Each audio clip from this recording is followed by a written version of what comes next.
Ek sulke klein goedjies jou ook uit. Jy weet hier moet nou weer geld in 'n skoen gesit word. Geld wat jy nie het nie. Jy kom nie eers die hele maand uit nie. Wat nog te sê van sulke klein onverwagse uitgawetjies. Al werk jy jou vingerstompies lang ure elke dag. 12 maande terug het ek nog daai worries gehad van daai klein tuintjies wat vir my 'n flat spin ingesit het. Ek vandag 11 maande, amper 12 maande later, ek het nie 'n baas nie, ek werk van die huis af, net van my foon af. En ons daar wat ek iemand se hele salaris in 'n dag verdien. Daar wat ek dubbel selfs trippel my eie vorige maandelikse inkomste in 'n dag verdien. Naam is Marika, ek is niemand spesiaal nie. Ek is 'n doodnormale mamma van Hartenbos, 'n klein dorpie in die tuinroete van Suid-Afrika en amper 12 maande terug het ek na maniere gaan soek om vir myself 'n inkomste aanlyn te genereer wat vir my regtig 'n life-changing inkomste gaan gee, want ek kon nie verby die gesiggie kom wat vir my eendag kom vra het, mamma, hoekom werk mama so baie en hoekom gaan ons nooit iewers heen nie? Ek kon nie meer 'n snappy mamma wees as gevolg van finansiële druk wat op my skouers lê nie. En hier sit ek vandag,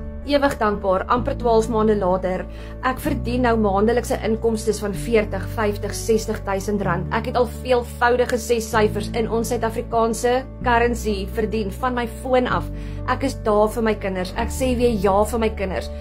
Dit is 'n breeze in ons huis want ek het nie meer 'n finansiële las op my skouers wat my snappy en ongeskik maak met my kinders nie. As jy 2 ure rondom jou besige skedule kan werk van jou foon af, 5 stappe elke liewe dag volg. As jy in dollars kan verdien en jy spandeer in rand, ek beloof jou, gaan vir jou hele wêreld verander. Boek 'n video call met my. Ek help jou met die grootste liefde. Ek gaan vir jou PDF stuur en ek gaan vir jou 'n kort video stuur waar ek vir jou presies stap vir stap verduidelik hoe jy 100% van jou inkomste gaan hou. Waar jy gaan leer om minder te werk en meer te verdien. Dit vir my die woord tand in die comments en dan gesels ons.